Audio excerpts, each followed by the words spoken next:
So, guys, somebody tell me why I've been talking for the past 10 minutes on mute. So, guys, somebody tell me why I've been talking for the past 10 minutes on mute. Can y'all hear guys? Somebody.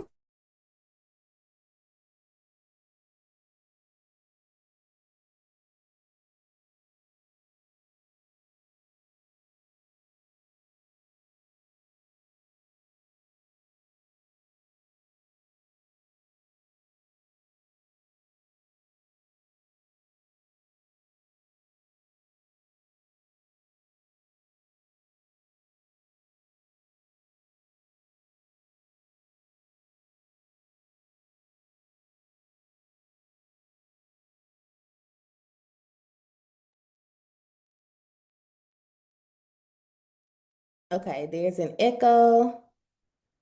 You can hear me now? Somebody let me know. Okay, there's an echo. You can hear me now? Somebody let me know. Okay, there's an echo. Okay, Amy said she can hear me now. Somebody let me know. Okay, there's an echo. Okay, Amy said she can hear me now. Somebody let me know. Okay, Darius, do you hear the echo? Okay, Amy said she can hear me now. Paige, you can hear me. I still hear an echo, so let me know if y'all can hear the echo or not. Okay, Darius, do you hear the echo? Okay. Okay, Amy said she can hear me. Paige, you can hear me. I still hear an echo, so let me know if y'all can hear the echo or not. Okay, Darius. Okay, Geneva. Okay. Okay. Okay, Amy said she can hear me. Paige, you can hear me. I still hear an echo, so let me know if y'all can hear the echo or not. Okay, Darius. Okay, Geneva. Okay. Okay. Paige, you can hear me. I still hear an echo, so let me know if y'all can.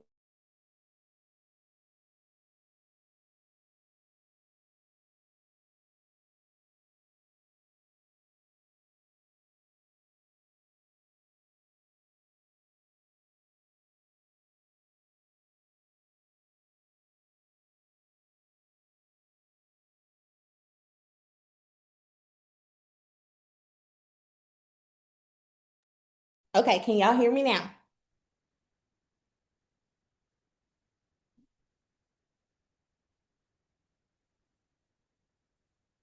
Okay, can y'all hear me now?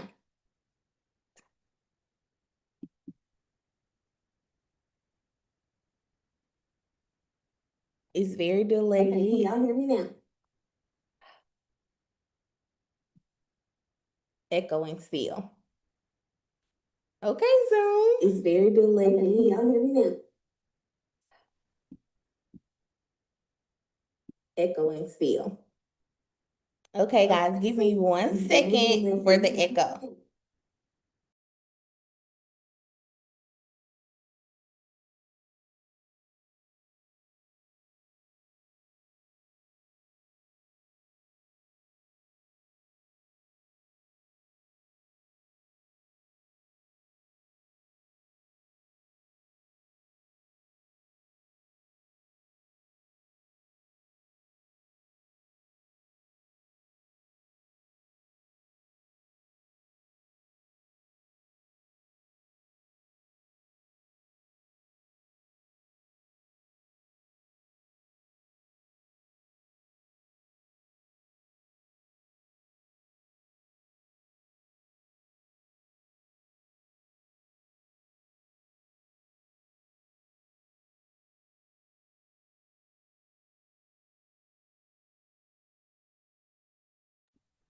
Okay, let me try again. My tech guy is coming.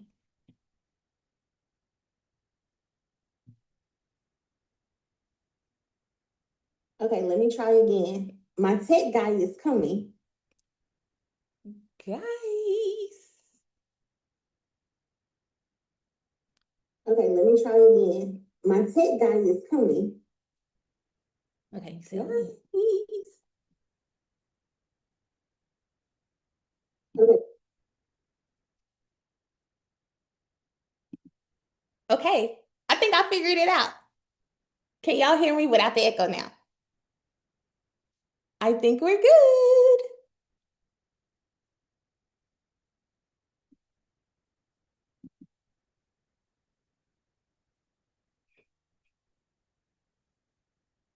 Okay. Okay, guys, we're getting this together.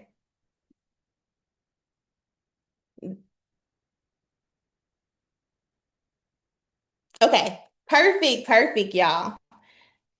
That's crazy because I was on here talking for 10 minutes on mute. And thank God for husbands. Thank God for husbands because he was like, I can't hear nothing you saying. And I was like, huh? On mute the whole time. What are we doing here? Okay, but the devil is a liar because he thought he was going to interrupt this live. And he ain't, okay? Because we're coming to reset and we don't have time for the shenanigans. And so, welcome guys to Build Without Burnout. This is a 3-day reset for women who are doing way too much, right? It doesn't matter if you're a CEO, if you're a mom, if you're in corporate or working a 9 to 5 or some kind of um, type of job full time and you're looking to transition out, this will be able to support you. Okay, Geneva said, tell us what you did. So with my slide, it was in a different Chrome browser. And I had the YouTube up. Okay. Y'all, my husband over here, he like, okay, we thank God. We thank God. And so yeah, so that's what happened. There was another YouTube up. So whenever I went live through Zoom, it opened up another tab and I couldn't find it until I like zoomed out of all of the things. And so that's what happened. But we are here, we are back. And so thank you all so much for sticking with me even through the technical difficulties. Because the devil thought he had your girl, but he thought wrong. Okay. And so let's get into it. We are here. Let me know where y'all are tuning in from. Let me know. I'm so excited for tonight as well. Let me know where y'all are tuning in from. I don't know why people do that on these challenges. They kick it off and they say that. But if y'all know the psychology behind that, let me know that too. Because everybody be doing it. And so where are y'all from? I am in North Carolina right now. And so I'm gonna go right into it because it's already 6:10, and I know the VIP girlies are excited for their session afterwards. But yes, thank you all so much for locking in with me on this evening. This is day one, and listen, we kicked off this morning session with Diana, and the way she broke down Exodus 18. Let me know if you were in the room this morning or if you got a chance to watch the replay before this session. Okay, Maryland is in the house. Canada is in the house. Okay. Okay, Cornell sister. Georgia is in the house. North Carolina is here. Okay, yes, let me know if you were able to tune in for this morning's kickoff session because it was so fire, y'all. She really did do her thing for real. Um, y'all, me and Diana actually work together.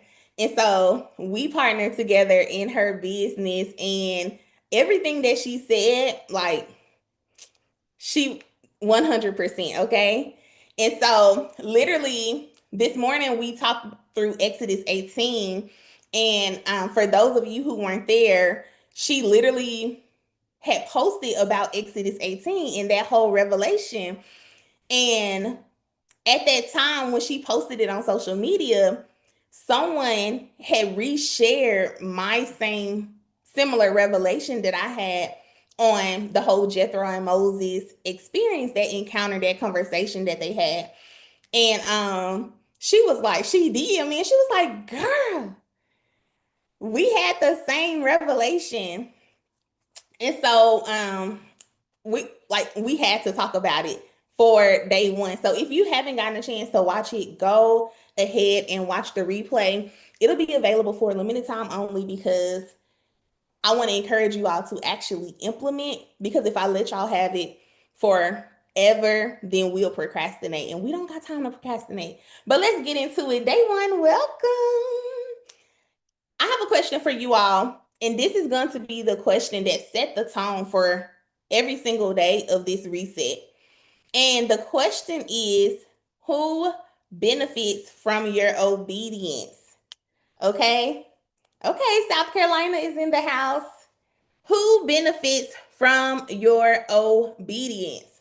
Like, let me know in the chat, because sometimes we're doing all of the things, we're wearing all of the hats, we're playing multiple roles, and we're not even thinking about, like, there's people who are benefiting from our obedience. Um, but those same people, they're impacted from our disobedience, right? And so I want you all to really begin to think about who benefits from your obedience. Write it down, journal, listen. Don't just come and listen, but I really want you all to think through all of these things, whether it's in your own personal journaling time, whether you're going to interact with us in the comments. But this is going to be the question that sets the foundation for all of the things that we talk about for the next 3 days. All right. And so if you do what God called you to do, who wins? Who benefits? Right? Prayer warrior Chi says we don't even know fully, right? Like, you don't even know who all is benefiting, which makes it even worse because we can't even comprehend the the expansion of our reach of the message. Like, we don't even know how many people encounters us. I remember my husband was getting on social media, and I was like encouraging him, like, keep going, like, record the videos and post the video. And I remember he was doing like these sessions every single day on social media. And the one day he stopped, the guy who was meal prepping for us at the time, he was like, he hit him up and was like, hey, what happened to the videos? And we was like, the guy who meal prepped for us, like, I don't think we had ever had a conversation with him about like who we are and what we did. But he literally reached out and was like, what happened to the videos? I was watching them. Right. So sometimes we only think like our children, our spouse, our family, right? Our target audience, but we can't even comprehend like the people that we encounter every single day can literally benefit from our obedience. Literally everyone connected to you. That's right. And so I want you all to think about that. And then also, whose life is impacted if you burn out, right? Because usually those who benefit from your obedience are also impacted if you burn out. So if you become overwhelmed and stressed out, or if you're shutting down, everyone who is impacted by your obedience, everyone that's connected to you is also impacted in some capacity, right? And so again, I'm not going to even get into Exodus 18 because Diana literally she read she read us all for filth. Okay. And so if you want to get the recap of Exodus 18, it's literally on this YouTube channel. Just go to the live sections and go to the day one morning kickoff session, and you can watch the replay. Just know it was really good. And this is the anchor foundation for all of the things, right? So Exodus 18 will literally be the thing that anchors us over the next 3 days. All right. And I want to talk to you all about my guarantee over the next 3 days. I guarantee that if you show up present and you implement the things that I'm telling you to do, or the things that I am advising, the work that we'll be doing, because this is not going to be just me talking at you all. There's literally going to be interactive activities that are built in each evening session that we are going to work through. And I can guarantee you, based off of experience, not just in my own personal life, not just in my spouse's life, but in the clients that I serve, I can guarantee that if you do this work, you will see the fruit. you will produce the fruit to the extent of your execution of the work that you do over the next 3 days here. That's a guarantee, right? It doesn't matter if you're a mom, I'm a mom. It doesn't matter if you're a CEO, I'm a CEO. It doesn't matter if you're in ministry. I've been in ministry for basically all of my life. Okay. I was born in ministry, grew up in ministry. And so it doesn't matter where you're coming in, like whether you're in the beginning stages, in the ideation phases, whether you're in full blown growth and scaling phases, it does not matter. If you implement these things, I can guarantee you that you will produce the fruit. You will see a harvest based on your execution. All right. And so let's go. How many hats are you all wearing? Let me know in the chat. And I know there's a delay from where I'm at right now because I'm watching it on YouTube right with y'all because I'm monitoring the chat so I can talk to y'all and so y'all can talk back to me. And so I know there's a delay, but let me know in the chat how many hats you think you're wearing. Okay. How many hats you think you're wearing? Because usually, like off the top of my head, when someone says, like, how many hats are you wearing, Ebony? I'm going to immediately think, I'm a mom, I'm a wife, I'm a daughter of the Most High King. So that comes with its own hat. I'm going to think, I'm also, a daughter, I'm a businesswoman, I'm a CEO, I have siblings and all of those things. Like I think about them. Somebody said I wear about 100 hats. Mercy. Somebody said they wear about 100 hats, and I just don't. That's why you here, sis. That's why you here. Okay. But yes, we're gonna talk about that because the truth of the matter is we do wear a good chunk of hats, right? And so if you really like sit down with yourself and ask yourself all of the things that you're doing, the roles that you play, and begin to calculate that, you will realize the number that you drop in the chat, you haven't even hit the surface, right? As a mom, I can wear the hat as mom, but then I would also wear the hat as chef, as cleaner, as chauffeur, because if I have to go run errands and to go to extracurricular activities and all of those things, that's already 4 hats just in motherhood, right? And that's only the ones that I name. You got to be the disciplinary. She said I was being funny. You being funny, but it really do be that many for real. If we really just sit there and think about it. And so I want you all to really think about like how many hats you're wearing, because when I actually think about it, 10 does not scratch the surface, right? In your business, for those of you who are entrepreneurs, you want to already, especially if you're starting out and you don't have a team, you already have hit the number 10, right? Because you're the CEO, right? So you're already coming up with a vision for your business, the mission for your business. You're probably responding to emails. You're probably doing your inbox and your calendar. That's admin. You got an assist, you the assistant, right? You're also doing operations. So you're thinking systems and processes.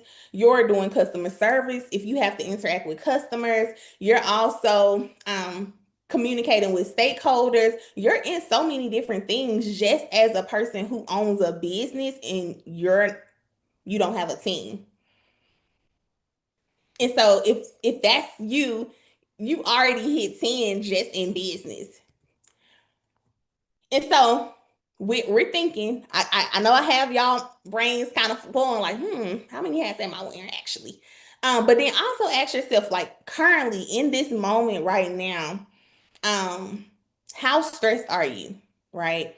I know right now we're probably like, okay, more chill, more settled. We did a little last, like with the tech issues and all of the things, like now we're here. How stressed are you? Right? You could be like, 0, girl. I am not stressed. All is well on my end. I am doing amazing. I'm having a beautiful day. And I love that for you. Okay. And then on 5, you're like, listen, at this point, I'm beyond burnt out. I don't have nothing else to give. I already quit my business 10 times this week and it's just Wednesday. Like, let me know. Right. So, how stressed are you? And these are things that I want you all to be reflecting on because we're going to hit on a lot of these questions as we continue out this training. Okay, so over the next 3 days, what are we talking about? Today, we're talking about the weight you didn't sign up for. So the hats that you're wearing that you didn't even know you were wearing, we call those invisible roles. So those are the things that we do every single day, every single week on a monthly basis, but we don't even include those things when I ask like how many hats are you wearing. And so we're going to be talking about the weight that you didn't sign up for today. And then tomorrow, we're going to be talking about the calendar hack that literally can free you up 10 to 15 plus hours a week. And I'm not saying it because it sounds good, and I'm not going to give you no fluff. I literally do this with my clients, the clients that I serve on a retainer basis, so month to month, as well as people who come and work with me on a one-on-one session. Like, we implement this calendar hack and they literally see where they have freed up 10 to 15 hours of their week just by doing what I'm going to show you all on tomorrow. And then on day 3, Friday, I'm going to give you a 15-minute exercise that will literally expose what you need to stop doing immediately, right? And so that's what we're going to be talking about over the next 3 days. So today, again, the weight you did not sign up for. So tell me, what do you see when you see this rocking horse, right? When you look at a rocking horse, when you just, if you have a memory of a rocking horse, maybe you had one growing up as a child, like what is the thing that you see when you see this rocking horse, right? Me, I think of, something joyful, something having fun. And listen, I can't even take credit for this because I was in New Jersey this what was it, a week ago or so, and they said this, and I was like, I gotta go and add this in the presentation.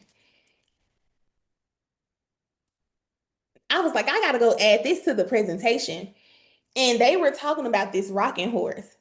And the thing that they talked about regarding this rocking horse was that it's always in motion.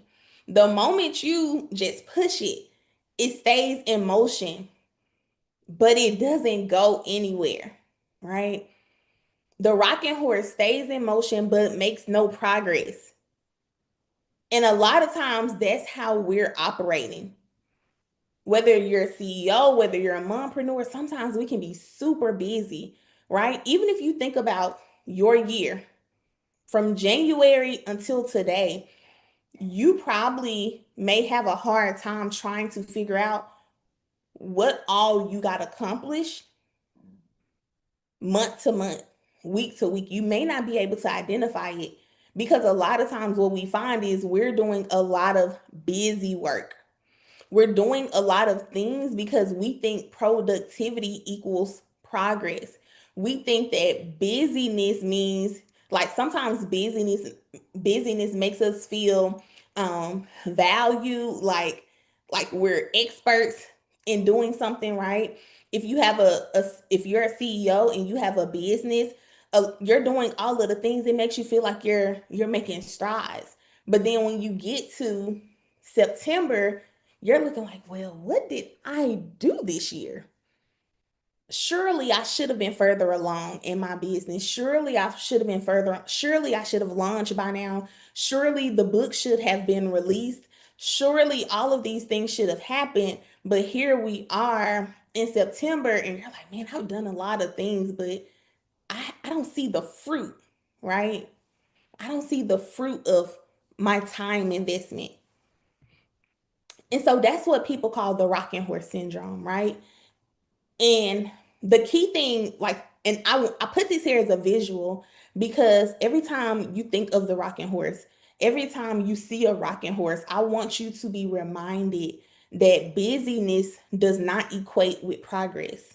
Okay. Do not confuse you being in all the things, you saying yes to all of the things, you doing all of the things. Don't confuse that with progress. Don't confuse that with obedience. For the Christian girlies and guys in the house, your busyness right? Whether it's in business, at home, in ministry, does not equate to obedience. But sometimes we think that though. And so this is a visual. Every time you think about the rocking horse, if you find yourself super busy throughout your day, throughout your week, I want you to think of this rocking horse because we don't want to be like this rocking horse. All right. Another thing, high capacity does not mean you're always available.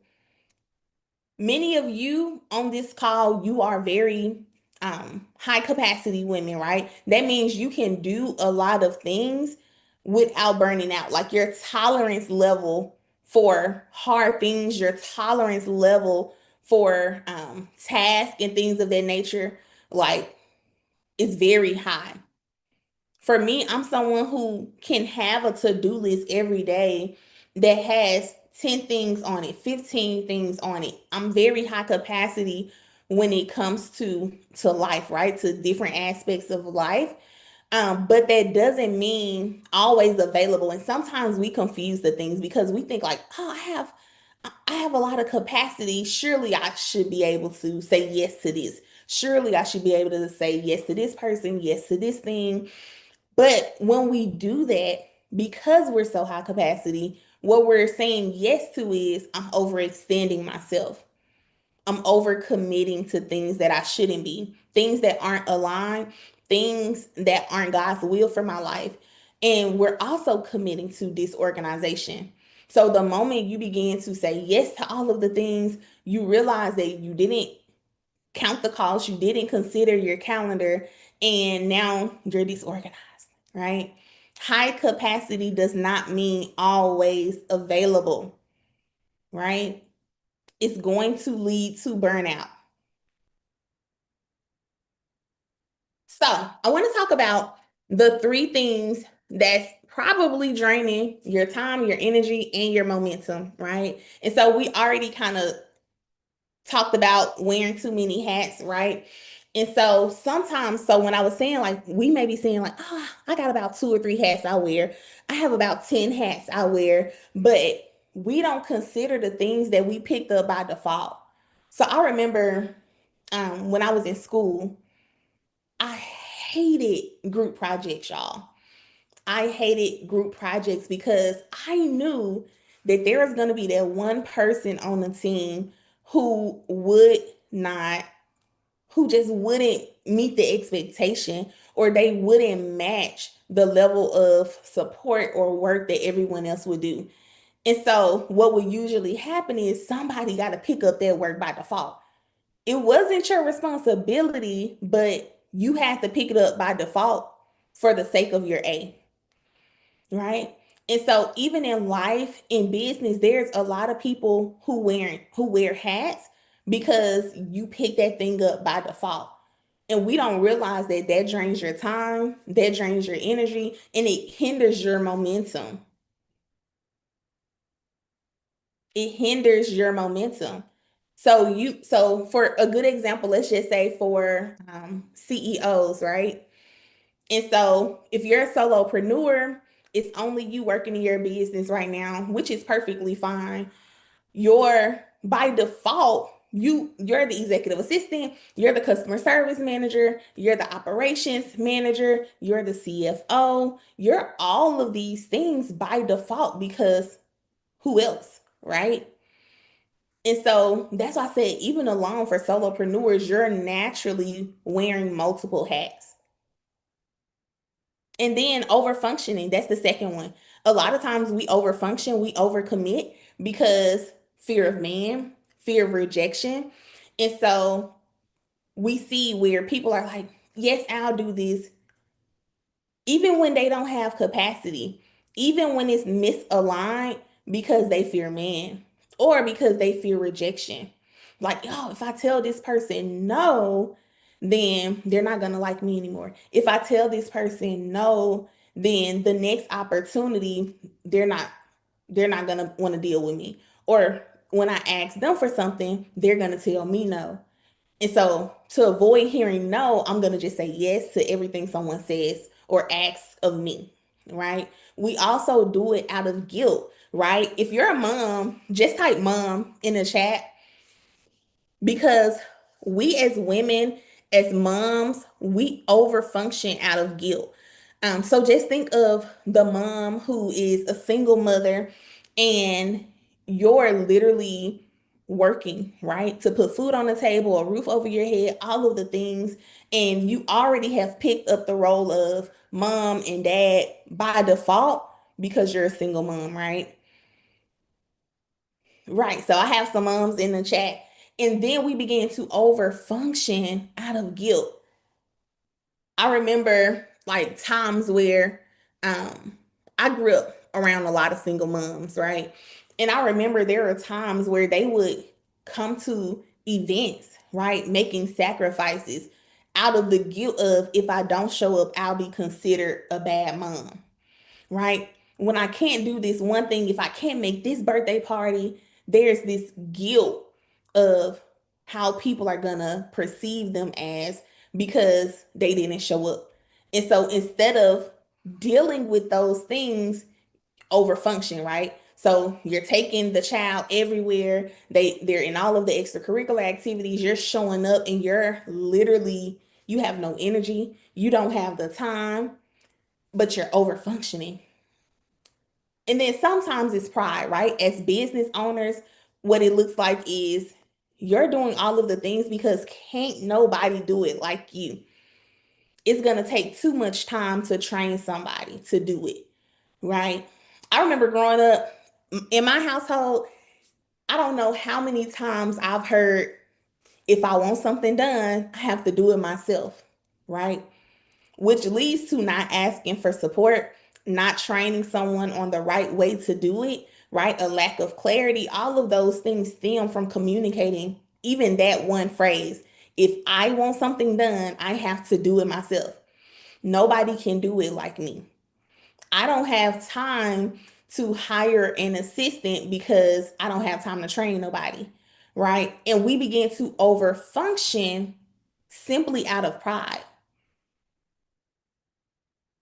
And so usually when we talk about over functioning, we get into this superwoman complex, this superwoman cape that we have seen people wear as a badge of honor, right? Applauding people for being independent women. And we've taken that role on, the invisible role of superwoman who over functions, and we've confused that with being high capacity, not realizing that it's draining our time, it's draining our energy, and it's hindering us or keeping us from momentum, gaining momentum, reaching our goals, doing what we said we were going to do. And then the third thing is survival mode scheduling, y'all. And this is when you're trying to make ends meet. You're in fight or flight mode, and you're like, okay, I'm gonna do all of these things. Everything, you're putting everything on your plate just out of survival. So in business, what that looks like is you don't have the time to support another client, right? But because you need the money, because you're trying to make ends meet, you're gonna say yes. Okay, I'll take you on. Yes, you can book a call with me, knowing you said that this was going to be your no meeting day. And so you said yes anyway, and we call that survival mode scheduling. And so those are the three things that drain your time, your energy, and your momentum. And so now that we've named the weight, right? The weight of over functioning out of guilt, out of pride, over functioning because we think no one can do it better than us, no one can do it as fast as us. Now that we named the weight of like all of the hats we wear, we've thought about all of the different things that we wear. Now we have to release all of those things so we can actually maximize our time, so that we can actually amplify our reach, and so that we can actually increase our revenue, depending on what your goal is, right? So let's release it. Now, I don't know if y'all even heard me introduce myself, because at one point I was on mute and then at the other point it was an echo. But I'm Ebony. For those of you who have not heard of me, have not encountered me, we haven't met before, I am Ebony. And I want to tell y'all a quick little story about the superwoman complex and the independent woman. Okay. So, as I mentioned before, I grew up around a whole bunch of women, right? Single women who were literally doing it on their own with little to no support from their spouse or ex-spouse or their baby fathers or what have you. And because I grew up in that environment and that's what I saw these independent women, these women wearing capes who would go to work all day, who would come home and they would cook and they would clean and they would make sure that, it was not just going out to eat, right? These women were coming home and cooking after working all day.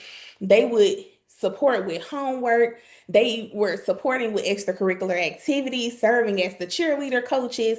Like, I saw these women do all of the things, work multiple jobs, sometimes overnight, just to make ends meet. And because I saw this, I thought that this was like, oh, this was the thing to do. I applauded because I'm like, my mama held it down. My aunties, they were holding it down. We never were like at home twiddling our thumbs. Like, there was always something for us to do. Even when I think about my grandmothers, right? They were holding it down. One of my grandfathers, he was a truck driver, and we literally, I could count on one hand how many times I saw him out of the year, right? And two of those times was Thanksgiving and Christmas Day.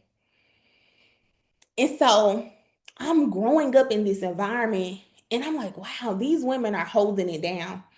And we applaud them for the taking on that hat, right? Taking on that role just out of default. But one of the things, as I was even preparing for this and reflecting, one of the things I realized was that these women made a lot of sacrifices to be able to show up for it. Listen, I was in so many organizations in school. I can't even tell you how many, but I was always running for something, joining the next club, doing an extracurricular activity here. Sometimes it was at school, sometimes it was off campus. I was working at the library. I was doing some of everything, right? And I saw these women literally show up every single time. There wasn't a time where they was like, no, you can't do this because I don't have time. No, you can't do this because we don't have the resources. It was always, let me figure out how to make it happen, right? But one of the things we don't realize that with over functioning, with the superwoman complex, with being the independent woman, there's still a cost. There was still a sacrifice that had to be made. And so what I saw was these women who were operating under the superwoman complex for whatever reason, right? They were saying no to something. I want y'all to understand that for every single yes that you make, you're saying no to something else. And so every time we were going into another extracurricular activity, another event, another opportunity, they were having to say no to some things. And so I watched them, like, even as I think about them now, I cannot ever complain when I see them taking trips. Y'all know how we be like, man, these grandmamas these days, my grandmamas was sitting at home all day. They was picking us up from school. They was at home cooking. They was at home. These grandmamas these days, they are taking trips. And I'm like, I don't even know if my grandmamas were ever took a flight, right? But these grandmamas, they taking trips. They going out of the country. They doing all of the things. They're running marathons. I'm just like, my mama was sitting at the braid shop the other day getting her hair done. And then the next day she called me. She had got her. I said, where you going? What you doing? Who you about to go see? Come get these grandkids. Like, they different. Y'all, they got a lot going on. But then when I think about it, I'm like, I can't even knock them because they sacrifice so much, right? It costs something. It costs them going back to school. It costs them pursuing the careers that they wanted to pursue, right? And so now later on in life, in their mid 40s, in their 50s, in their 60s, now you're seeing them actually enjoying life, right? Now that the children are out of the house, they're grown and having their own families. And so, as we're thinking about these things, being the independent woman, having this superwoman complex, carrying all of the weight by yourself, wearing all of the hats literally costs something. It costs something. And so I want to know how many of y'all can relate. Whether it's the grandmamas out here living their best lives and you don't understand why they ain't homeschooling these children. You don't understand why they ain't picking them up from school and dropping them off at home. Whether it's you understand what it's like to wear the superwoman cape because you're currently doing it. Like, just let me know how many of you all can relate. Somebody said they had like 10 clubs and 2 jobs. Listen, they out here. They out here. Many of us can relate to this, right? And so, as we're talking about wearing too many hats, I want to kind of feel for who's all in the room, who's showing up live, right?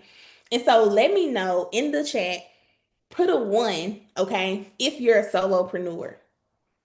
Put a 1 if you are a solopreneur. You have a business or you're desiring to have a business, but you don't have a team. Let me know. Put a 1 in the chat if you are a solopreneur. Or if you have like a team of contractors but not a full-time employee. Let me know. Yes, you can relate. Yes.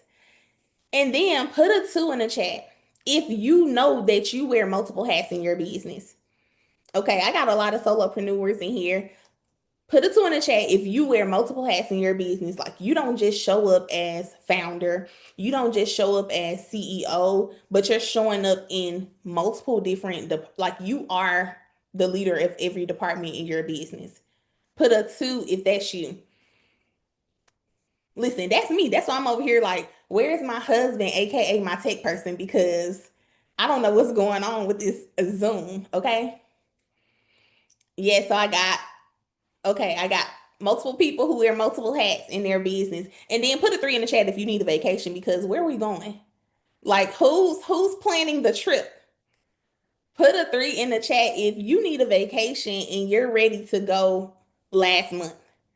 Like, where's the girls trip? Listen, let me tell you, me and my friend, we've been like, for the past year or so, we've been like, girl, we need to plan a girls trip. We need to plan a girls trip. Listen, we need a vacation. Listen, I'm right there with you. I'm right there with you. We need some vacations. Okay, so I told y'all that when we come here every single day, I'm not just going to be talking to y'all the whole time. I want y'all to engage with me, but then even more so, there's going to be an activity that we do on the call live that is going to help us be able to identify what it is that we're doing, and then we're going to address it on day 2 and day 3. And so for today, we're going to do an invisible role and task audit. And so for those of you who have the workbook, okay, yes, I see 1s, 2s, and 3s in the chat. Somebody says 2 and 3 for me. Same. Okay. And so we're going to do an invisible roles and task audit. And so if you have the workbook, I want you all to open it up to day 1 section where we're going to literally be writing these things out.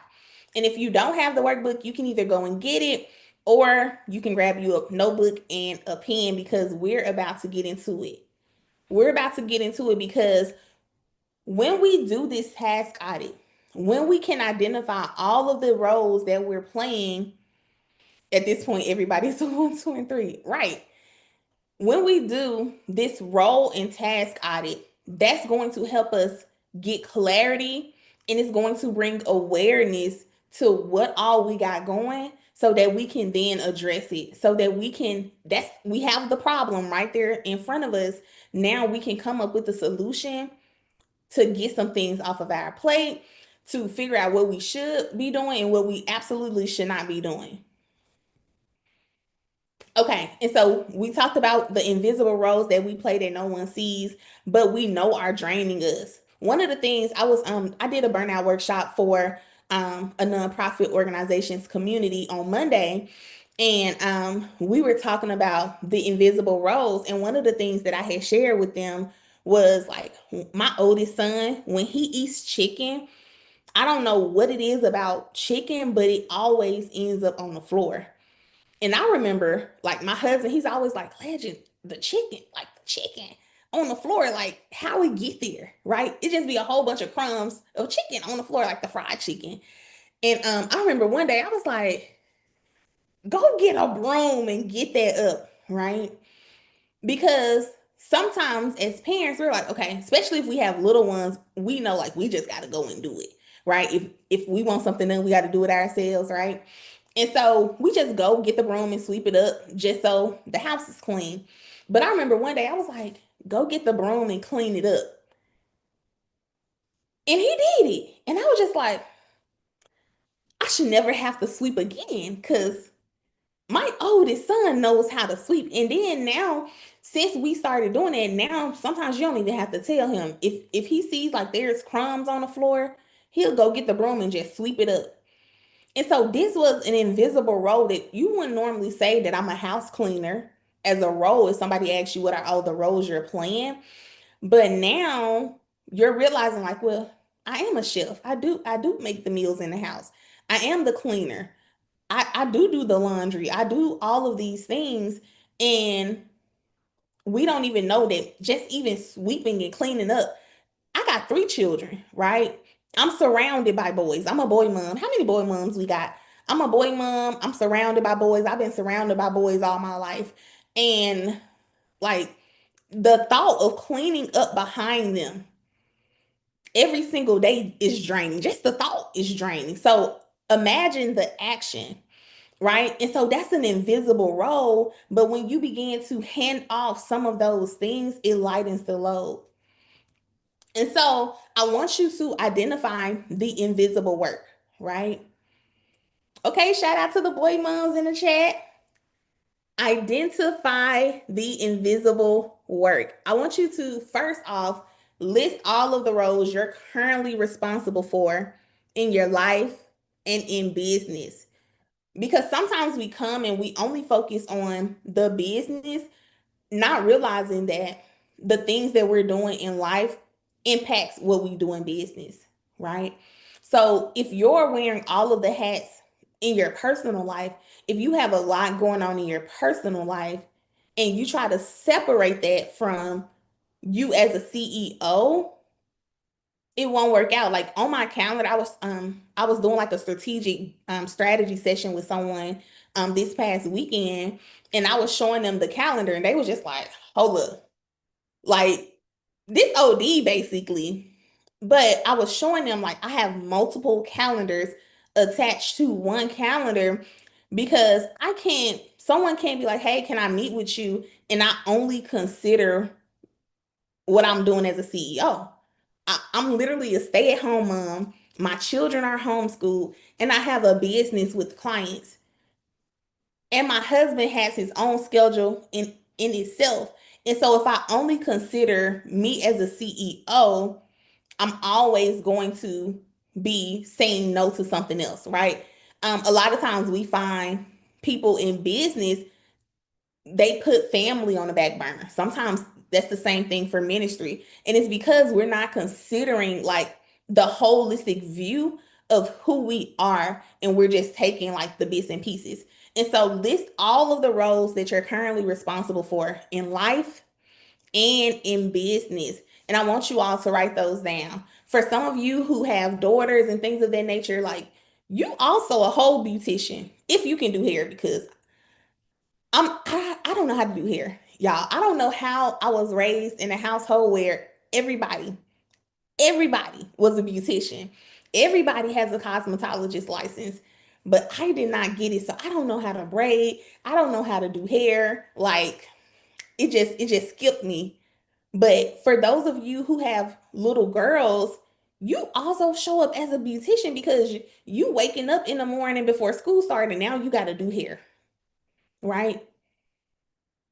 You a counselor, you counseling your friends, you counseling your children, you're doing all of the things. As a CEO, don't get me started on social media. So now you a whole influencer, you a social media strategist, you a marketing assistant, you're a sales rep because you're trying to sell these offers. Really think about all of the roles and begin to list them down. And that's just the roles. Once you do the roles, I then want you to move on and list the invisible task, right? What are the tasks, invisible or not, that you're doing every single day, right?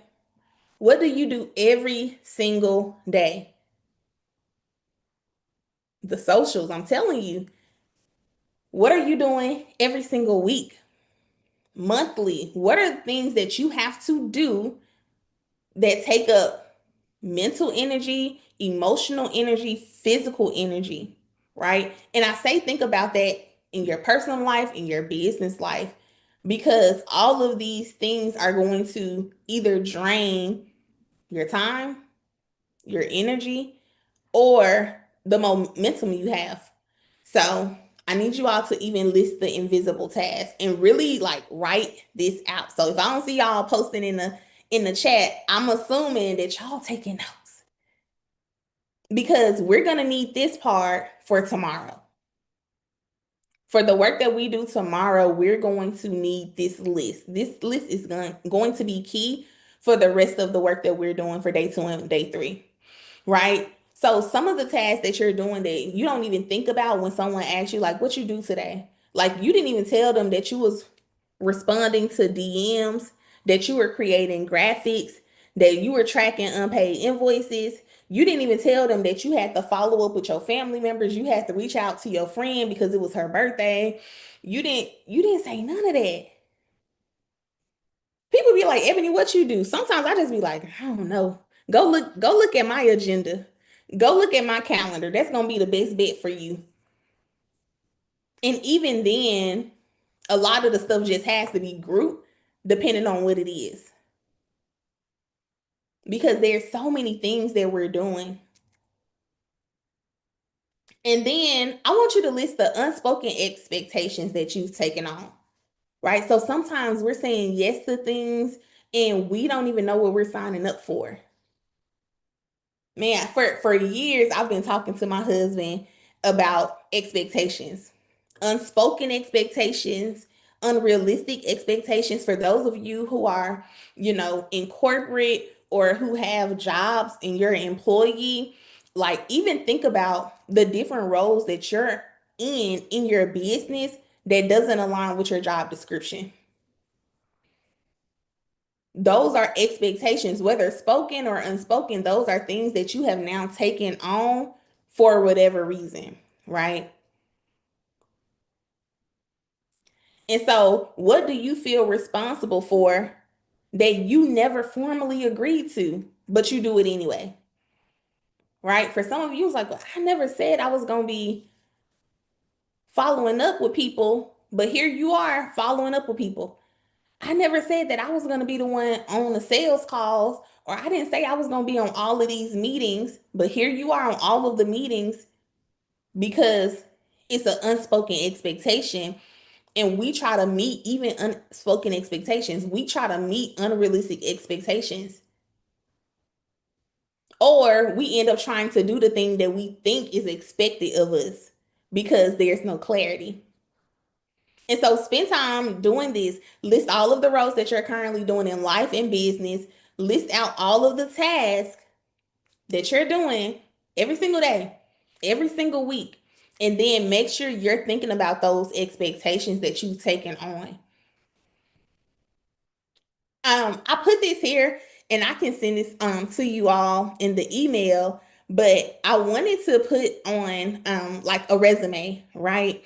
And this is what some of our resumes would look like if we were honest. Cause sometimes we be having like fluff on our resumes. I don't even know if y'all can really see that.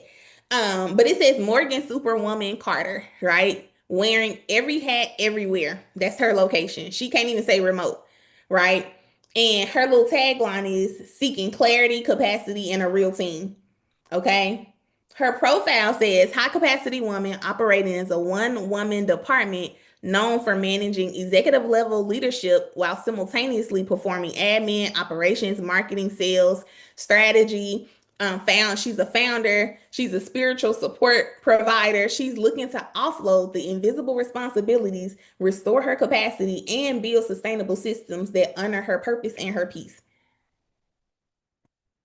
And then I just put like all of the skills that she would have on her plate, right? Unrealistic time management, right? She's an expert in maximizing her minutes, filling gaps, making miracles out of messy calendars, right? Conflict resolution under pressure, multitasking mastery, crisis response. Because let me tell you, as a work from home, stay at home mom, right? Crisis response and contingency planning is my middle name at this point. Basically, yes, the 100 hats. Exactly. Right? The avoidance of delegation is a whole skill. Right? I'm going to send this to y'all because it was good. All right. So I'm going to talk about overfunctioning really quick because I already know we had time and I know the VIP girls got questions. And so we talked about overfunctioning from fear, guilt, or pride. And I want y'all to understand that overfunctioning isn't just about what you're doing, right? Because sometimes we're like, okay, I'm doing this, I'm doing this, I'm doing this, I'm doing this. But it's also about the why, right? Why do you keep doing it? Like, you know, you're doing too much. Like, when I was, what is it called? I was a vendor at an event, which is where most of y'all are coming from, meeting me at that event. And I remember this girl, she was walking past me and she literally said, doing too much. That's me. And like sometimes we can easily identify that we're in that category of doing too much, but we never stop to figure out why we keep doing too much when we know we're doing it, right? It's almost that thing. I don't know if you all saw the email that went out earlier where I sent a video of me talking about this knowing and doing gap. At 7 o'clock. Thanks, Siri. Like there's this knowing and doing gap. You know what you should or shouldn't be doing, but you don't do it, right? And so then we have to address why. Why are you still doing the things that you know you shouldn't be doing? Why are you still not doing the thing that you know you should be doing? Many of us on this call should have been authors of multiple books by now. We should be bestsellers by now. We should be making multiple six figures by now. But we don't realize we're not even thinking about why we keep procrastinating, why we keep pushing the deadlines back. Because this is what happens, right? Overfunctioning happens when you're consistently doing for everybody else what they could possibly be doing for themselves. I say it all the time. Like, so many people are building other people's businesses, they're fulfilling other people's assignments, and they haven't one stop to obey and do the thing that God told them to do. And we think that's okay. We think that's not disobedience, and it very much so is, right? And so you're constantly saying yes to something that somebody else can be doing. I was talking to somebody and they was like, Eb, if I don't know nothing about you, I know you don't mind saying no. And I'm like, I don't. Because overfunctioning also signifies that there's a lack of a boundary or a boundary that is being crossed, oftentimes consistently, right? And then overfunctioning happens when you take on roles and responsibilities beyond your capacity, right? Because it feels safer than letting go. Like, man, okay. Your boss come up to you and say, hey, I need you to do this. Now, if you go back and look on your job description and in your contract, it doesn't say that. It doesn't say that you're supposed to be doing this.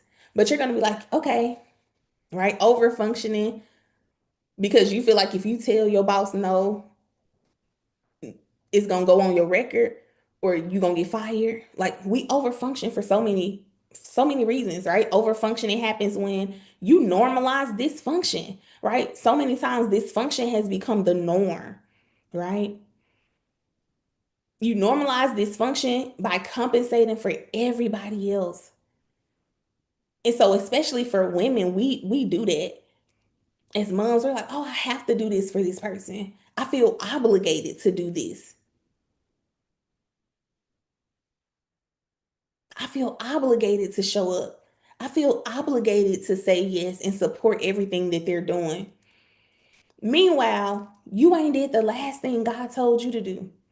For 2 years, you've been saying you was going to do this, and you have yet to do it. But you're saying yes to everybody else, every other thing. And we don't realize we have become the superwoman, right? And as I was doing this, I seen this quote, and it says, over functioning is a form of control, right? So some of us, our problem is really is we got a control issue, right? Over functioning is a form of control that masquerades as service and excellence. And I was like, excuse me? Because I hear that all of the time. Oh, I have to do all of this. That's one of the things that I had to learn in business, right? When I began to like step out of just being an employee and doing my own thing, offering my own services, launching my own things, one of the mindsets that I had to get rid of was that I had to do all of the things and be all things, right? Because I thought, well, the more things that I put in the scope of work, it would make me look more excellent, right? Because I'm giving them all of the things that they can think of. I'm taking everything off of their plate. And I thought that was excellence. Even just growing up in ministry, right? Saying yes to everything. You on 10 different departments. You at every program. And you're like, listen, this is my service unto the Lord. But the Lord told you to write that book and you ain't wrote that one yet. Is that not to your service unto the Lord? Right? It's that over functioning, and we're trying to pick and choose what we want to obey God in. Okay, Lord, I know you want me to serve in your house. I'm gonna choose that because this other thing may be too hard. This other thing, I feel like I don't have a blueprint for that. And so there's this perceived need, and then we overcommit. And then when we overcommit, we feel like, okay, woo, I have this temporary relief. I did the thing, right? I checked that thing off of the to-do list. But then there's like this invisible resentment, right?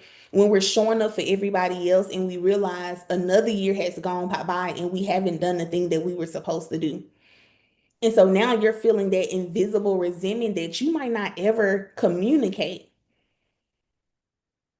And then it goes into the crash, right? Or the burnout. Now you're overwhelmed. You don't want to do nothing. You're like, I just want to go get in bed. You stop serving altogether. And it's like, well, you didn't have to stop serving completely. You just needed to say you going from 8 ministries to one, 8 ministries to two. You didn't have to change your whole scope of work. You just needed to take off all that extra stuff, right? And then what we notice is this cycle of overfunctioning is something that you continuously repeat over and over and over again because you fail to address it. All right. Here's some reasons because some of y'all might be like, girl, that's me. I'm overfunctioning. I say yes to some things that I know I shouldn't be saying yes to. And here's why.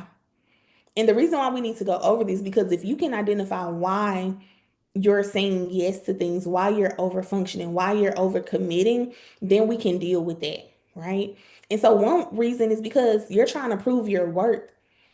You somehow have attached your identity, your worth, and your value to how you show up for everybody else, right? For some of you, you're trying to prove your worth because you're like, well, if I slow down, then I'm going to lose momentum. And if I don't make the 6 figures in the first year of me starting my business, then people not going to see me as an expert. Then people not going to see me as the go-to girl in my industry. And then for others, you're like, you're avoiding disappointment, right? If I don't do it, they'll mess it up. It goes back to that control thing we talked about in business. Like, you don't want to delegate because you're like, if I delegate and they mess it up, I'm gonna be disappointed. And so I'm just gonna do it myself.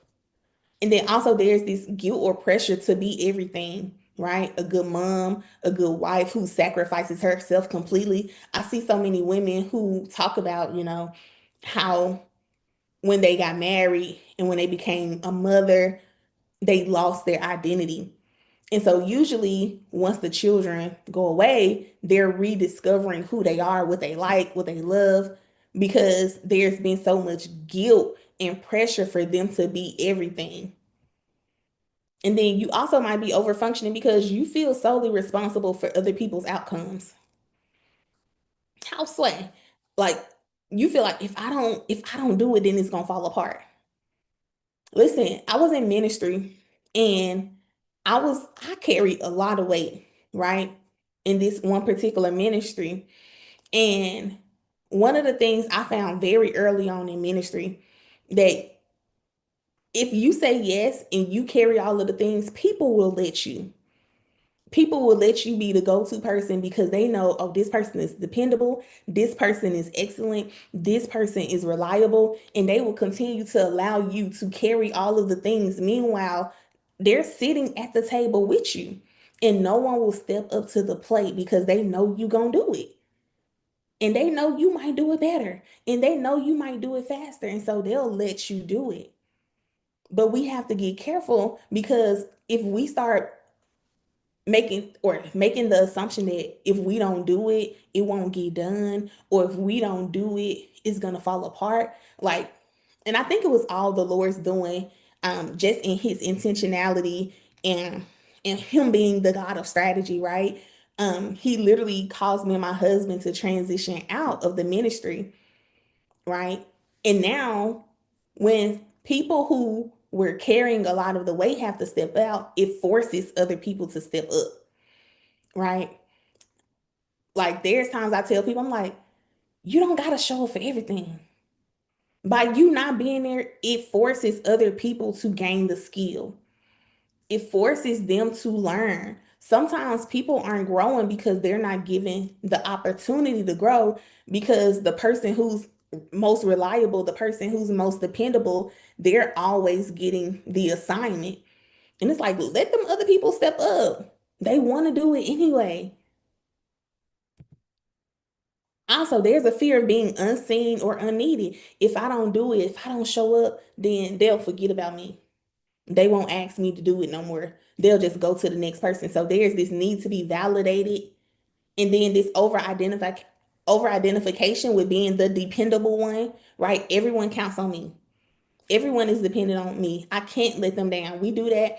Um, Apparently there's this whole phenomenon about the older sibling or the older daughter that I just heard recently, where there's this over identification with being the dependable one. And so the older daughter or older sibling like holds it down. If things are going wrong with the family, they count on her. And I was just like, this is so interesting. I'm a middle girl. So technically I'm the youngest, but then like if you include like all of my siblings, I'm like in the middle. Okay. So those are some reasons why you might be over functioning. And I am well beyond time because I really be getting passionate. I can. Okay. But I want you all to choose one role or hat from your audit, right? From all of the things that you've listed on the audit that you've done, whether you go back and do it later or if you've already done it, I want you to choose one role or one hat from your audit and ask yourself, why am I holding on to this? Like, for what reason?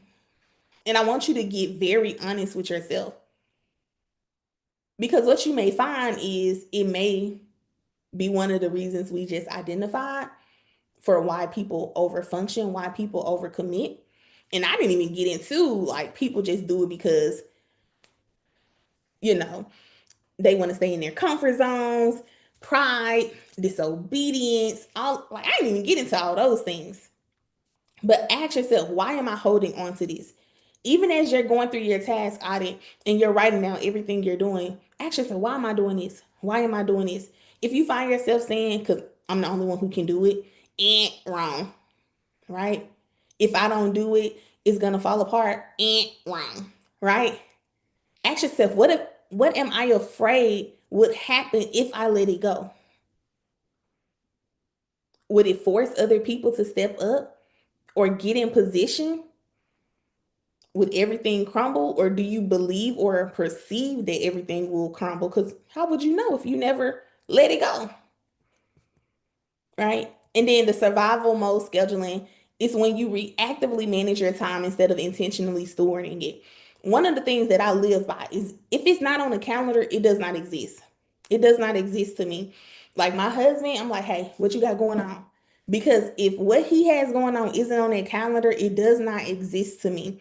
Because that calendar, and I know some people are like, well, I don't want to be boxed in. I don't want to live by my calendar. I don't want to be so rigid. Like I'm very flexible because I intentionally plan flexibility in my calendar.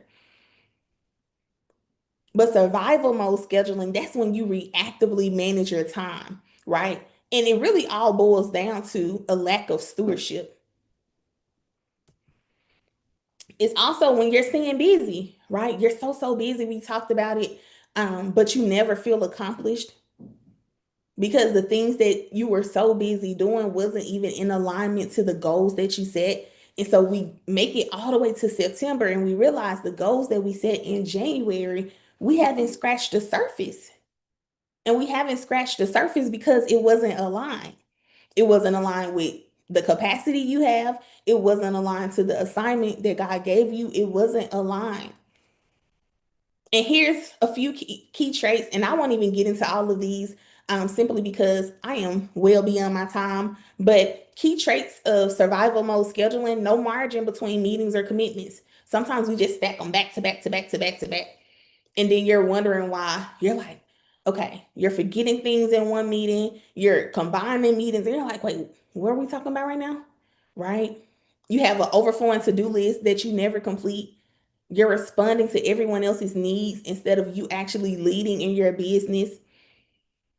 You always or most times choose to, skip your quiet time or your devotional time because you got to show up at somebody else's call. You got to show up on someone else's meeting. You got to do something else. You put yourself on the back burner, right? A survival mode schedule looks full, but it's mostly filled with other people's priorities. My husband saw this and he was like, what? A survival mode schedule looks full, but it's mostly filled with other people's priorities. If you go and you do this task audit, or if you go and look at your calendar on day 2, when we begin to get into the calendar hack, and you realize that everything that's on your calendar is everybody else's thing, and nothing of what God told you to do, there's a problem. You have been operating in disobedience and you are in error, and there needs to be a shift that happens before the year is out. All right, so let's recap and bring it all full circle, okay?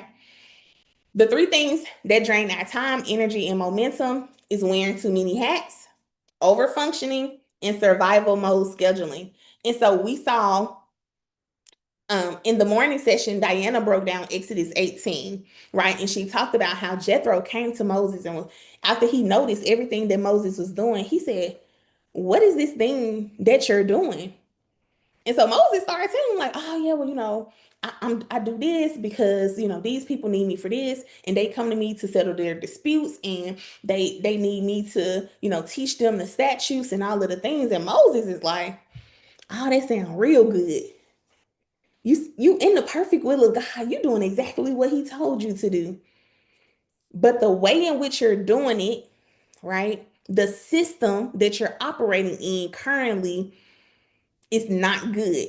Imagine somebody coming up to you saying, because you told them what all you're doing, and you're like, this is what God told me to do this. God told me to do this. He told me to serve. He told me to write this book. He told me to build this business. And somebody tell you, oh, what you doing not good. You ready to fight. What you mean? Oh, they not in the spirit, right? She said, you said that's so kind. They not in the spirit. You get straight in defensive mode because somebody told you that the thing God told you to do and what you're doing is not good. And when you really go deep into that scripture, Moses wasn't telling him that what he was doing wasn't good. He was really telling him the way in which he was doing it, the how he was doing it was not good. And he said that it was going to not only wear Moses out, because sometimes I asked y'all at the beginning, who's impacted if you burn out, right? Jethro said, if you continue in this way, you and the people, all the people who you said God has called you to serve, all the people who are attached to you, all of the people who are ready and waiting for you to arise, all of the people who God has sent you to steward, all of them, not only you, but all of them too, will wear themselves out. And it goes beyond burnout, but I ain't gonna tell y'all because y'all gonna have to go watch that replay because Diana broke it all down for us. But Moses was wearing too many hats. And the key, biblical key, right, that Jethro gave him on what to do was to delegate. You got to get all of the other keys on the replay. But he said, listen, you need to delegate. But here's another key part. You're not just going to delegate to anybody and everybody. Because sometimes we like to go and hire the most basic VA because we think we're like, we just want to get it done. Right. And shout out to the VAs because I started as a virtual assistant and I was a general virtual assistant because I was trying to learn all of the skills so that I can upskill and then niche down. Okay. So this is not a whatever y'all be calling it. Like it's not a hit to virtual assistants like I used to be her. But I see a lot of people, they shoot to hire virtual assistants because they can charge them less. But they don't even consider all of the other things that Jethro said. He said, because you don't just go and delegate to anybody and everybody, they have to be a particular type of person. They need to have a certain type of character. First of all, they need to be able to do the thing that you need them to do. Do they fear God? Because how are we operating kingdom businesses, but we're letting anybody and everybody come and put their hands in the work that we're doing? And so that was wearing too many hats. Over functioning Martha. We gonna talk about Martha and Mary in the morning. So make sure y'all come. I'm not gonna even go into it because we're gonna talk about it in the morning session. And then with survival mode scheduling, I think about the story of Elijah, right? He had just taken out the prophets of Baal, and Jezebel was like, hold up, nah, just what you did to them, I'm coming to do to you, right? And I remember in the story, Elijah's like, Lord, I'm the only one left. It's only me. I'm the only one here. I'm all alone. And he said, just take me out of here. Just take me out. And y'all, my renditions of the story be like the Ebony James version, okay? Okay, New King James, Ebony James. Okay, and so Elijah was like, listen, take me out of here because she trying to kill me. I'm the only one left. Like, it's nobody else. Just take me out of here. And sometimes we think like that in our business. Like, Lord, just take the business because I'm the only one who's doing this. I don't have no help. I don't have no support. You know, I don't have a blueprint. Like some of us, we think we the only one who got this business idea and ain't nobody ever did it like we did it.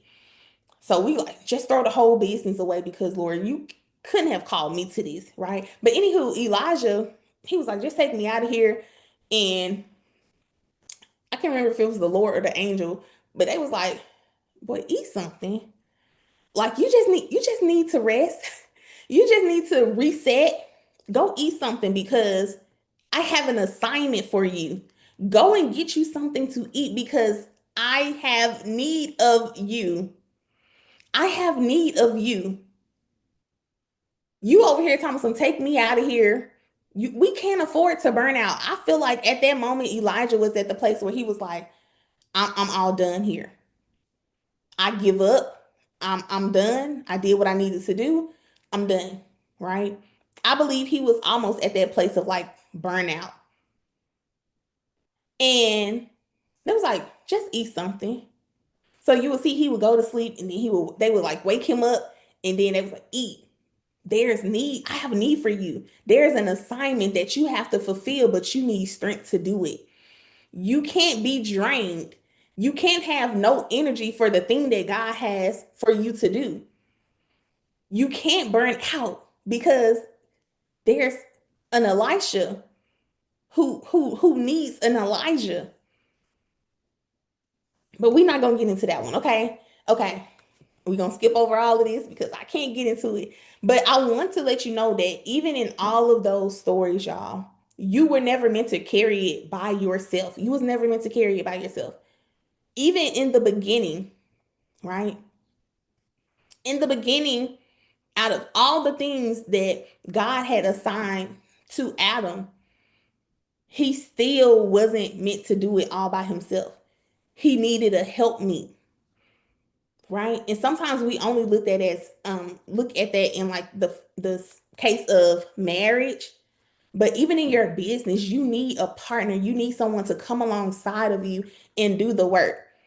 And so I want to let you all know that the overwhelm that you're experiencing, the anxiety that you're experiencing in your business, the worry, the tiredness, all of the exhaustion that you're experiencing in your business is proof that somewhere, somehow along the way that you've been operating outside of God's design for you. Overwhelm should be a red flag for you that you are operating outside, out of alignment of God's design for you, whether it's in life or in business. Whenever I feel like I'm operating in overwhelm, I'm like, Lord, what's this? What I do? What I need to shift, right? And I want to talk to y'all like why this work matter because I've seen so many women, not only the women in my family that I've talked to you all about, but also the women who I serve in business. I've seen them try to do it by themselves, right? They try to carry everything by themselves. They believe that they have to wait till they have these huge teams, or they believe that they have to wait till they're already making the six figures to finally be able to, enjoy life, enjoy business, right? Imagine starting a business because you wanted time freedom, because you wanted flexibility, because you wanted increased income so that you can actually spend time with your family. But then you get in it, and because you refuse to get support, right? You still are in your business 24/7. You're in the thick of things, you're in the weed, right? And I want you all to know that you really do deserve that freedom, right? And I want you to get the freedom now, not decades from now, not when you're literally ready to come on up out of here. Like, I don't want you to have to wait to your 50s and your 60s, right? That's why you're on the call. That's why you're showing up, because you're like, listen, I can't afford this. Not only can you not afford it, but the people who you're called to serve cannot afford you burning out. They can't afford you waiting 10, 20 years down along the line in your business for you to actually catch the revelation that you were never supposed to do it by yourself. And so imagine if all of this stuff could change. Like, imagine if you could stop being overwhelmed in business, right? Imagine if you no longer had to choose to be the superwoman in business. Imagine if you actually had the support that you needed.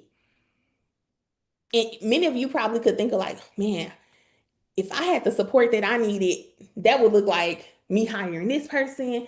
I would have somebody doing social media. Everybody want to do social media first. So some of you are like, man, I would have somebody doing customer service. I would have somebody on these sales call, bringing in the lead. I would have somebody doing my lead generation.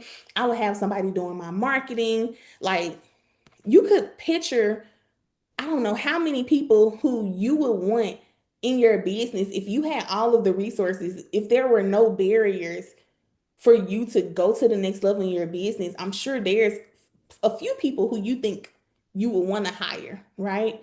And so imagine, keep that in mind. Like, who would you hire?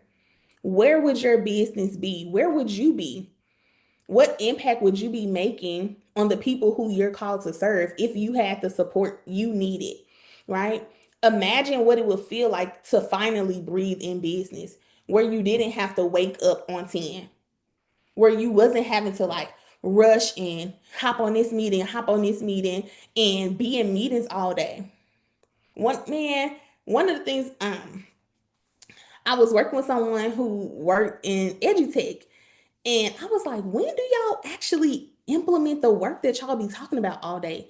Because y'all stay in meetings. Like, how are you actually getting anything accomplished if you're in meetings every day? Imagine what it would feel like if you didn't have to be in meetings all day to make money. Imagine what it would feel like for you to finally be able to breathe, for you to wake up without no alarm clock.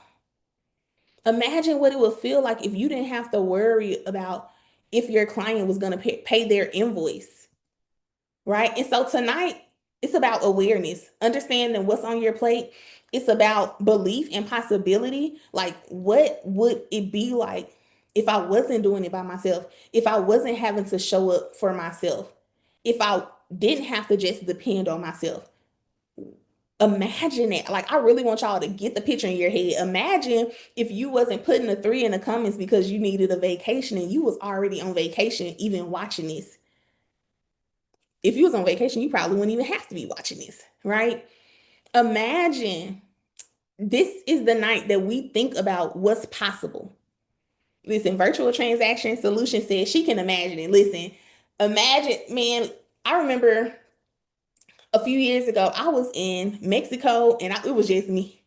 I ain't have my husband, I ain't have my children. I was waking up.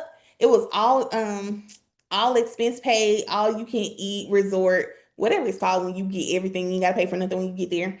It was that. And I remember waking up without no alarm.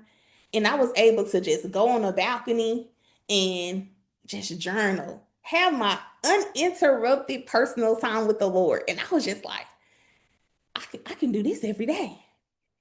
I can do this every day, waking up to the sunrise and just spending uninterrupted time with the Father. Oh, I can imagine that.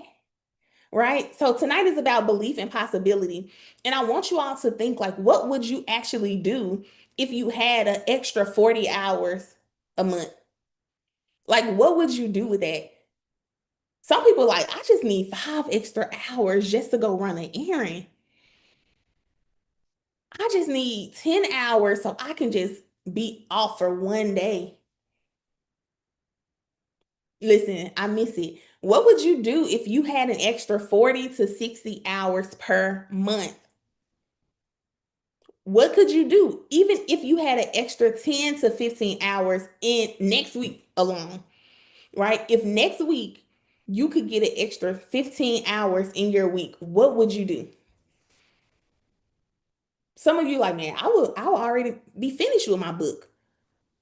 If I can just get 15 more hours, like, are you going to pick up some other responsibilities or are you going to actually do the thing that you've been saying you're going to do all year? Like, I don't know how many people who are writing books on the call, but how many hours do you need to finish the book? How many hours do you need to actually self-publish the book?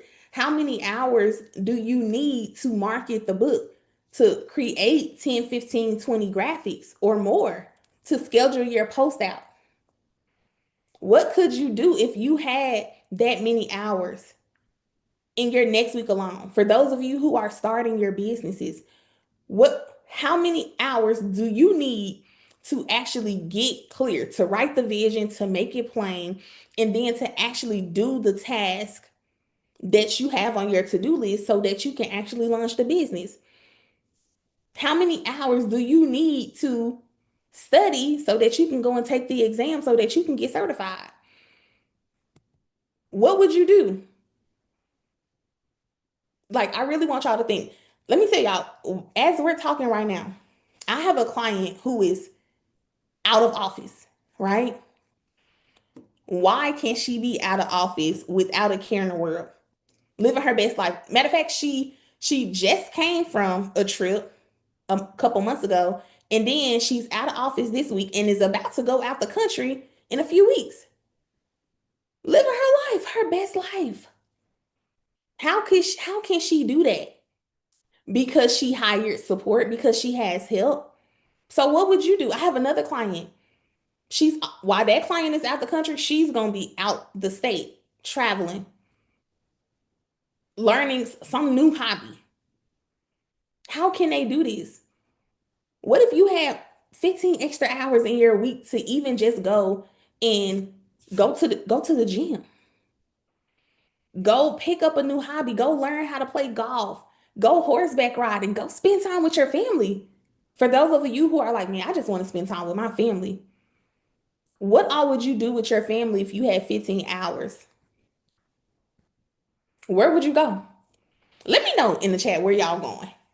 If you had 15 hours next week and you had the money and money wasn't a barrier, where are you going? Where are you going? Me, as long as there's some sun, not too hot, but no, I don't want no cold.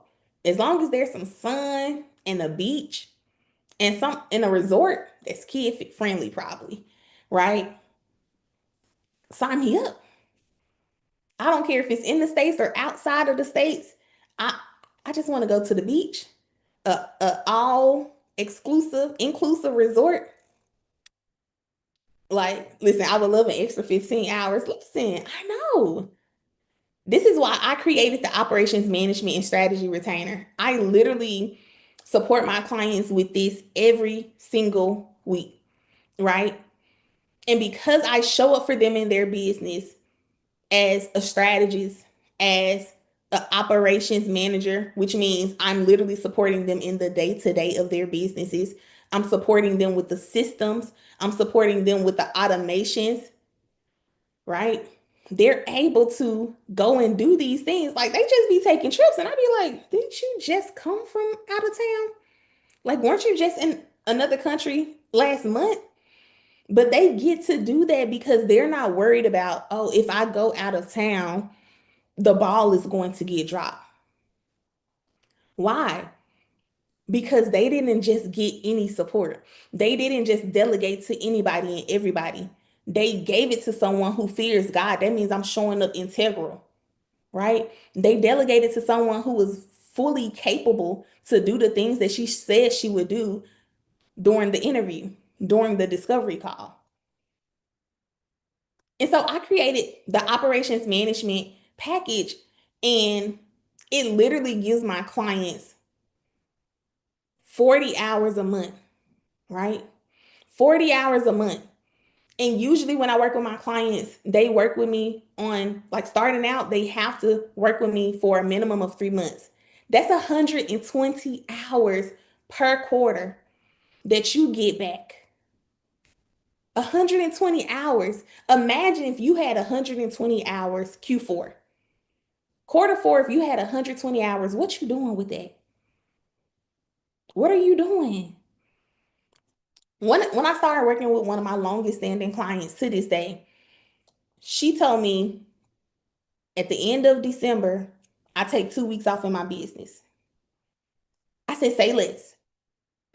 In December, the last 2 weeks, I take 2 weeks off too. If my client taking 2 weeks off, I'm off 2 weeks in my business, right? And I'm still able to provide you the 120 hours. That's a lot of time. What can you do?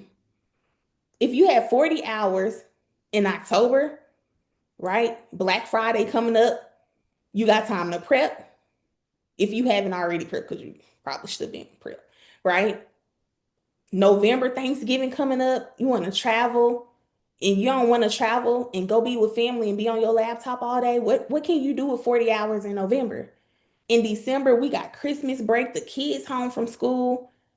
Imagine not having to be trying to maintain your household and entertain your children because you don't you got a partner.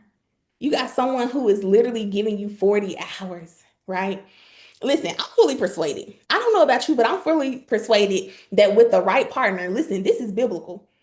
Jethro told Moses this is in Exodus, right?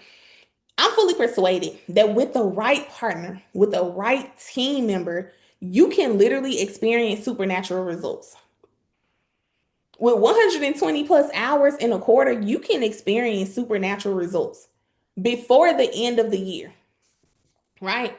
Because here's one thing that we know for sure, right? Surely we know that you can't do this by yourself. That's what Jethro told Moses. He said, surely The thing that you're doing is not good. Surely that means it's going to happen.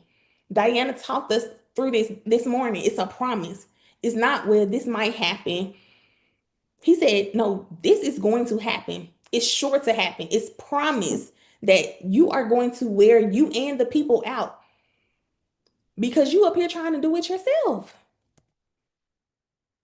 If you try, if you keep doing what you're doing, the same thing that you've been doing the past 90 days, and you do not get support, eventually, surely, it may not happen this week, it may not happen next month, it may not even happen in 2025, but it will happen that you will wear yourself out. And the person who you identified at the beginning of this session, when you said, these are the people who are impacted if I burn out, these people will also be impacted. Plus, if you could do it by yourself, everybody on the call basically said that they were a solopreneur, right? And so you know that if you could do it by yourself, you would have done it already. If you could have met all of your goals without support, you would have done it. If you could have written your book this year with by yourself without support, you would have already done it. Your book would already been released.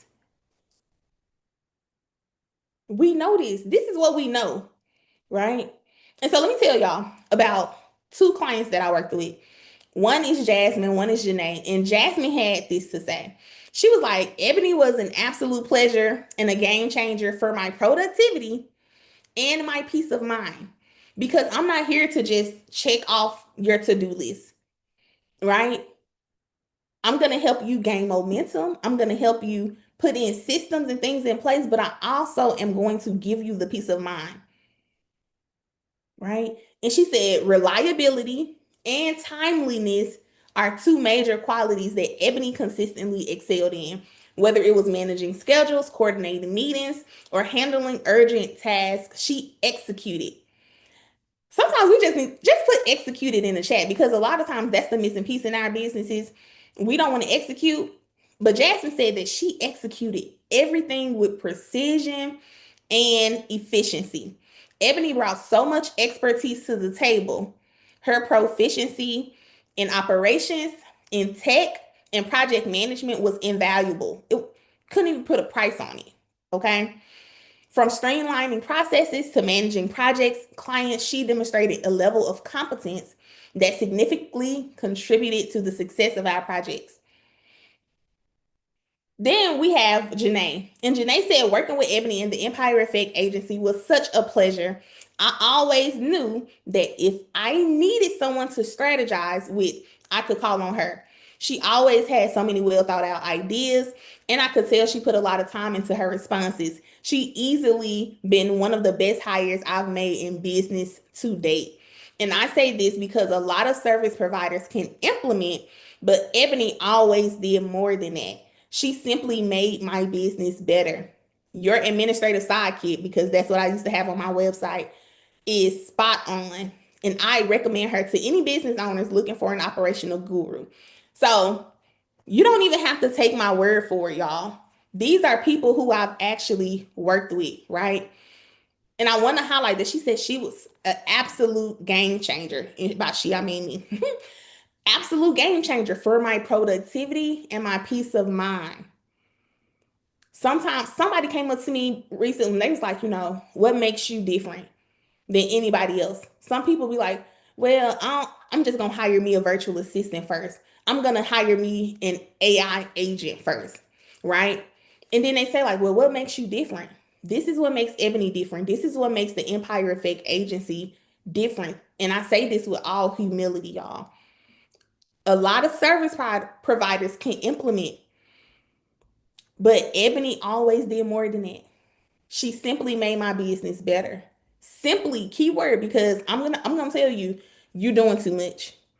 You're trying to put a lot of tools on your tech stack, and it don't take all that. Like, how can we do this in the most simplest, most efficient, and effective way? And so imagine a business where your time is protected. Imagine a business where you have peace of mind. Imagine a business where you have a team that thrives, even if it's just you and one other person. And imagine a business where you finally have breathing room, right? We hear a lot people talking about, reducing stress or managing stress and burnout, but listen, I'm not one of those people who are like, how do we reduce this? How do we just continue to put things on top of the symptoms? How do we continue to mask the symptoms? I'm not her. This is not this webinar. This is not this 3A reset. We're not going to be talking about reducing or managing stress and burnout. Our goal is to eliminate it completely. So if you're not even experiencing burnout, but you're seeing the warning signs and the red flags, my goal is help you to prevent burnout, right? Because there's a difference between stress and burnout, but we won't get on that on this call because it's about to be 2 hours. That's crazy. Okay. And so my goal is not for you to reduce or manage stress and burnout. It's to prevent it if you've never hit it, or it's for you to recover all. If you're like, I'm in burnout right now, I need to recover from burnout. I need to get back in alignment, right? And so many people talk about reducing and managing stress, but we're talking about the keys to preventing it altogether, right? Those keys are delegation, partnership, support, focusing on the things that only you can do. So if you read Exodus 18, he said, like, when you delegate to these people, like, they're going to handle all of the small things. And the only time it's going to come up to you if it's like a big matter, a matter that only you can address. Okay, so now it's up to you, y'all. Now it's up to you, right? I created this operations management service for people who are consultants, coaches, nonprofit founders, mompreneurs, right? Who are ready to stop juggling every client need detail and start leading with strategy, focus, and freedom in mind. Nonprofit founders who are passionate about their mission, ministry leaders who are passionate about their mission, but they're overwhelmed by the day to day. I created this service for micro agency owners, right? Some of you have agencies and you want to grow your client base and you want to expand your team, but you don't want to mishandle your team members. You want to steward them well, right? Without drowning in the project management, without drowning in team management, without drowning in firefighter mode. So many times we're like, as agency owners, you're like, the moment you have a contractor who didn't do what they were supposed to do, now you're in firefighter mode because you're like, okay, let me go figure it out. Let me go get it done. And then have to deal with them after the fact. Mompreneurs, you're balancing business growth, you're balancing family life, and you're in desperate need of streamlined systems, right? Even as a mom, you need reliable support so that you can thrive at home and at work, whether you're building your own business or whether you're in your full-time job or part-time job, right? So if you're ready to 10x your results and start getting results, here's your next step, y'all. 120 hours of operations management and strategy with the Empire Effect Agency, 120 hours of strategy and implementation. I was on my 1 million Black women call today with my business advisor and my growth group sisters. And one of the things that we were talking about were um, like, what's your value proposition? What's your strategic position? Right? What's the thing that differentiate you from other people? Right? And so one of the things that I was saying, like some of those key activities that set me apart is, there's virtual assistant agencies, and then there's fractional operation officers, right? And some of them, those COOs and stuff, they really handle strategy, right? And then you have virtual assistants or VA agencies where they're all about implementation. What I love about the work that I do, that I get to merge the two. So I come and I can do the things, but I also can offer strategy, insight, wisdom. Okay. And so this is what's included. Let me get some water. This is what's included in the operations management and strategy package. And so everyone who works with me, you're going to get that strategic planning section. You're going to get the tech stack audit. You're going to get the systems and process audit. I will support you with project management, team management if you have a team. If you're like, I don't have a team yet, but you're interested, I'm going to support you with putting things in place to be able to hire your first person. Okay. I'm going to support you with workflow optimization, system streamlining, SOP development, because one of the things we talked about this morning is having all of the things in your head, right? Diana said, you listen, if everything is here in your head, that means you will always have to be there for the thing to continue to run. And so I'm going to support with the SOP development, the client journey oversight, the CRM management or development if you don't have one. And then also that day-to-day implementation. And this is what it looks like, right? Again, it's 3 months of working with me. And on the first 2 weeks, we're onboarding and we're doing kickoff. The second 2 weeks, we're auditing and we're assessing.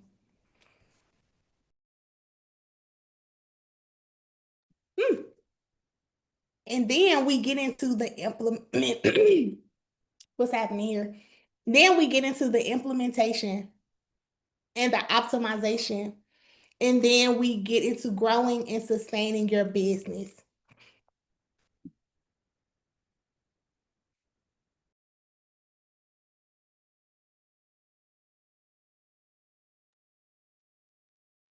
And so this is what your business and your life will look like when you're fully supported.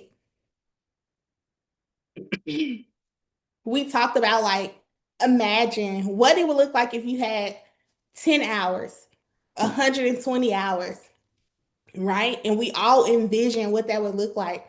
And so based on what you envision, this is what's possible. Okay. And so if all this did was give you back 10 hours a week with your family, would this be worth it? Let me know in the chat. Would this be worth it if all you did was get 10 hours a week with your family?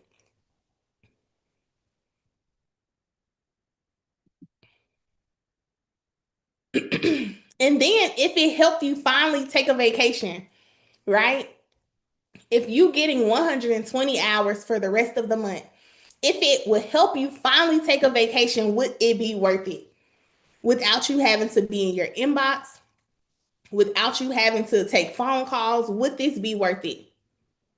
She said my sound is in and out. Can y'all hear me? Let me know if you can hear me. If it helped you finally begin working on your business and not just in your business, would 120 hours be worth it, right?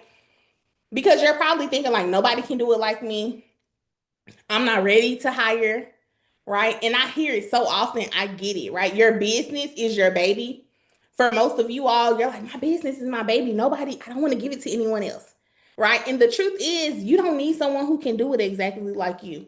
You actually want the right systems and the right people in place so things can run without you having to do it, right? Or you may be thinking like, I should be able to handle this on my own. I got it. It's not that much. It's not that hard, right? Eventually I'll get to it, right?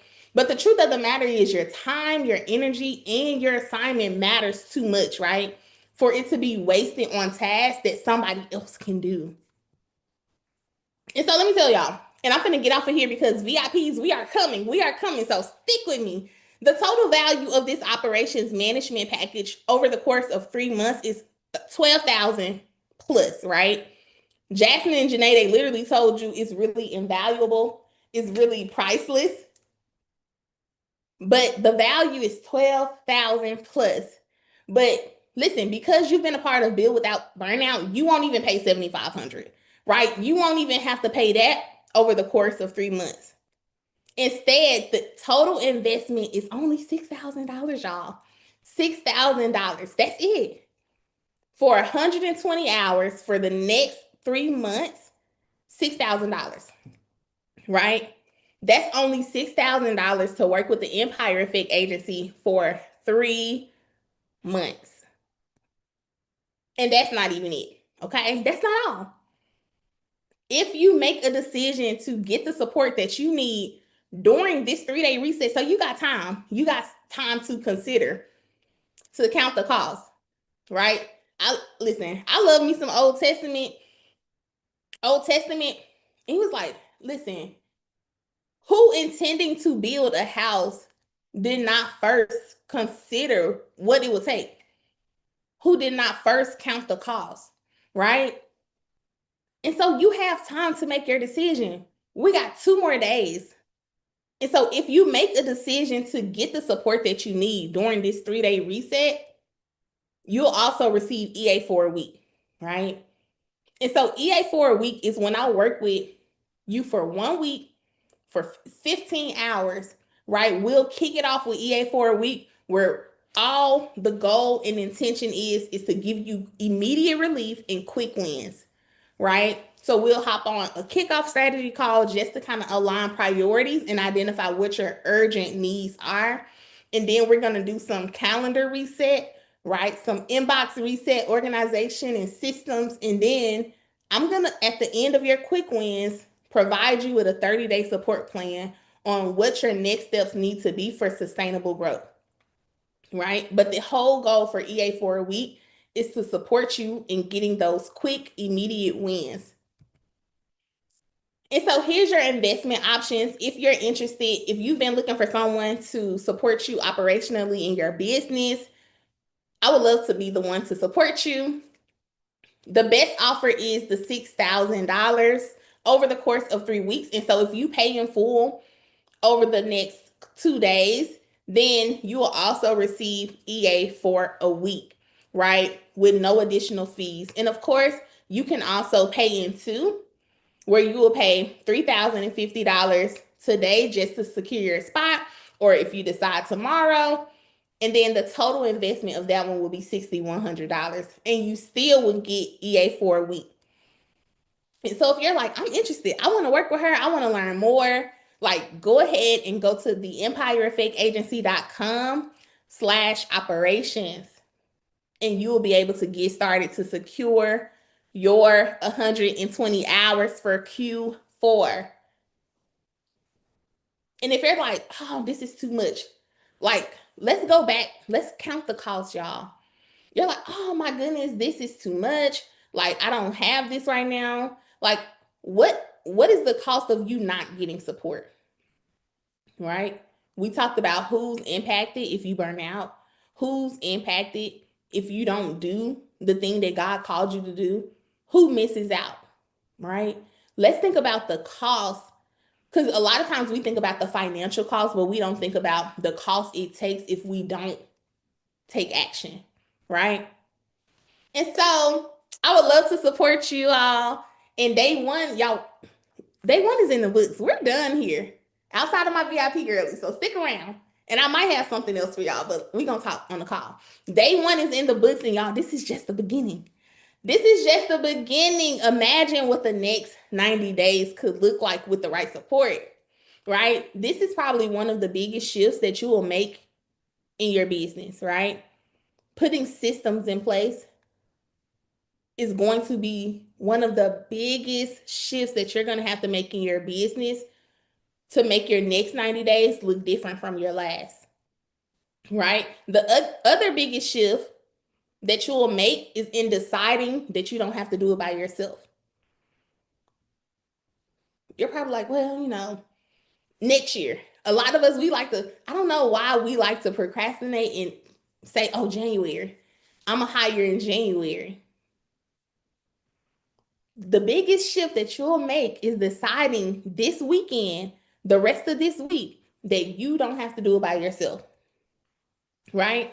And now that we know what's been draining your time, you've done your invisible role audit, you've done your task audit. Now that you know what's been draining your time, what's been draining your energy, what's been hindering you from making gains, from seeing the fruit, right?